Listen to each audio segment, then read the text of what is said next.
2 hours into its flight, the Fokker 40 is travelling at an altitude of just 4,000 feet above the glassy sheen of the Mediterranean Sea, the coastline of France remaining visible and glinting in the sunshine behind the plane. The air is calm, making for near-perfect flying or skydiving conditions. Xenia Van Dors hauls open the entrance hatchway and braces herself against the blast of air threatening to suck her from the aircraft before she is ready, the parachute strapped securely upon her back. She can picture in her mind's eye her husband wrestling with the controls, attempting to combat the turbulence. Xenia looks down at the beautiful clear waters of the Côte d'Azur as the plane pitches until cluster steadies their flight. If calculations and compass points are correct, the rooftops which they passed over moments ago belong to Nice. The rendezvous man should have left shore an hour ago. Xenia glances across the plain at Scott Dalton, stirring in his drugged sleep when the wind hits his face and howls about his ears. Secret agent, huh? She chides. With a powerful thrust, Xenia launches herself from the aircraft into midair, the wind washing invigoratingly against her face, and she permits herself to descend the first 100 feet in freefall before releasing her parachute, while simultaneously activating the locator beacon attached to her waist. Her mission is successfully accomplished. Scott Dalton awakens peremptorily from his dream, or had he had a nightmare? When he sees the open hatchway, he would have shot out of his seat in panic were it not for the safety belt being in place, restraining him painfully. Scowling at his own idiocy, he unbuckles himself, emerging from the cockpit as Cluster Van Dors with a parachute strapped to his back. He has put the aircraft on autopilot and dumped the fuel. The handsome, well-tanned Dutchman stands at 6 feet 4 inches tall and is built like the proverbial brick outhouse. The facial scar present, which the report Scott read that very morning, has stated. Of course, Scott suddenly remembers. Xenia is Cluster Van Dors' wife. How stupid can I possibly have been not to realise? Cluster locks eyes with Scott before fumbling inside his jacket for the gun harnessed there. Scott leaps out of his seat, battling against the wind, whirling like a vortex within the cabin, and ploughs into the Dutchman just as he removes the pistol. Scott knocks the Heckler & Koch P7 onto a chair and they plunge onto the deck, rolling in the aisle, each trying to gain the upper hand. Scott jabs Cluster in the stomach before connecting a rabbit punch to his solar plexus, but the man is professionally trained in close combat, so absorbs the blow without slowing down, and Scott hurts his fists.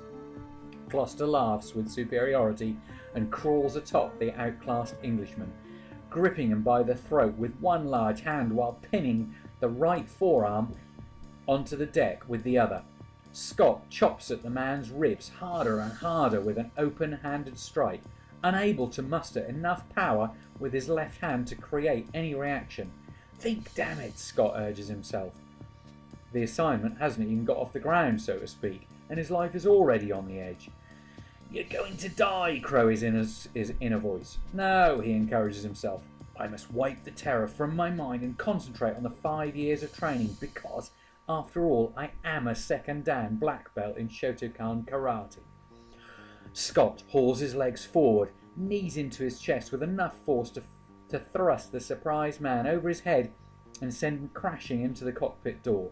Both men spring to their feet, taking up a classical fighting stance, legs apart forming a firm balance, hands ready for strike or defence.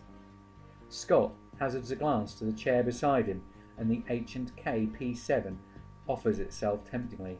He scoops it up and takes aim at Cluster, sighing inwardly with relief at his new advantage, because he is definitely outmatched by the experienced killer.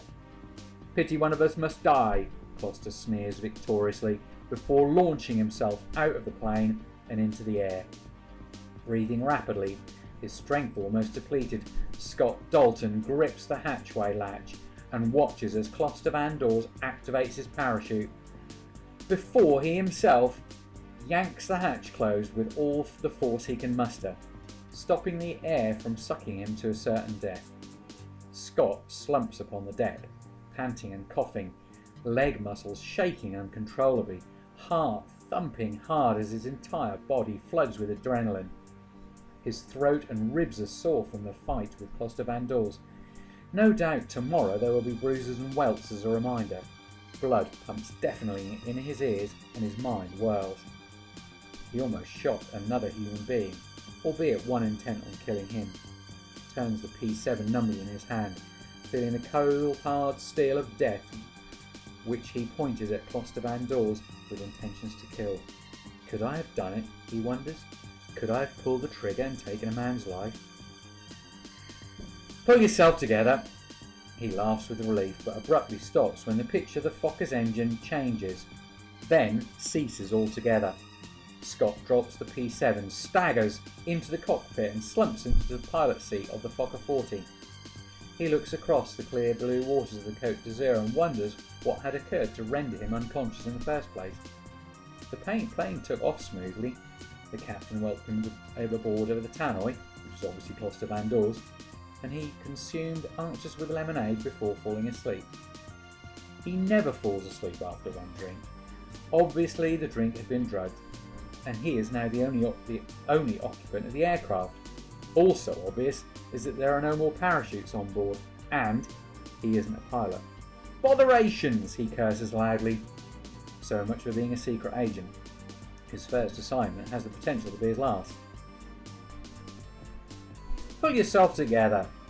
The altimeter in front of him rapidly tumbles below 2,500 feet. How long will the Fokker remain in the air? Now he thought about it.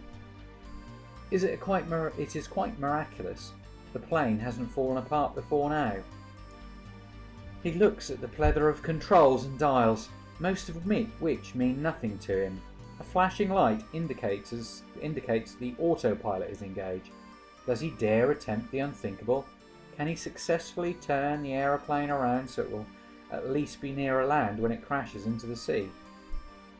He swam in the Mediterranean on holiday before, at which time the Azure waters were calm, warm and friendly, filled with beautiful undersea grottos and gracious darting fish. He doubts on this occasion who will be able to appreciate the glory of it, because envisioning one's grave isn't the most joyful experience. Alternatively, he can wait until the aircraft descends into the sea and jump out before it hits the water. The more he considers his possibilities, the more he realises that letting the Fokker descend naturally is truly his only option. He's a competent swimmer, but his ability to manage however many miles from the nearest shore he is doubtful. So his only hope is that a boat sees the Fokker coming down, which seems likely because there are numerous craft of varying size dotted across the surface. Scott returns to the passenger section and pulls his suitcase from the overhead compartment. He places the heavy case beside the hatchway and takes several long inhalations of breath, still unable to believe what he is contemplating. He wonders if he should take the gun, but he thinks better of it. At that moment, a light bulb goes on inside his brain. Under the seats will be life jackets which he can use as buoyancy aids to prolong his life, should he remain alive when he hit the water. He searches the first row of seats, but comes up empty-handed, followed by the second, third and fourth rows, until eventually he has searched the entire aircraft without success. What does he expect from a dilapidated heap of junk like this aeroplane? Back in the cockpit, and Scott's heart almost leaps from his mouth when he sees the onrushing water. The altimeter now reads just 500 feet. It's impossible to judge how many minutes or seconds until the crash, either into the Med or into the sleek yacht which lay some distance ahead. Stepping tentatively up to the aircraft hatchway, Scott takes a deep breath with a resolution and confidence on his face he certainly doesn't feel. His stomach is tightening with tension, and he tries not to think about the implications of his actions as he grips the handle and yanks the hatch open. Scott's feet are wrenched out from under him, and his grip prevents him from being whipped into oblivion. The wind sucks him from the hatch. The Fokker pitches suddenly, and his feet dangle in mid-air, thrashing about against the fuselage. The suitcase tears by his hand to be lost at sea. Scott blinks tears from his eyes as the stinging wind blasts his face. His knuckles turn white and his arms strain as he holds on for dear life. Below him, the sea rushes up in a blur and the yacht looms large until suddenly it's underneath him. The Fokker flips upside down and he imagines his legs hitting the radio mast. which doesn't happen. Finally, eventually releasing his grip, Scott lets fate take hold of him. He peels away from the Fokker, his stomach turning. The aeroplane hits the water, left side wing first, flipping over once before Scott himself plummets into the hard surface of the Mediterranean Sea. Despite bracing himself for the inevitable shock and pain, he is barely left conscious. He swallows a lungful of water and begins choking, while at the same time he kicks his legs in an attempt to stay afloat. Every muscle in his body is sore and his head spins with dizziness. A cloud of black on the edge of his vision threatens to overcome him.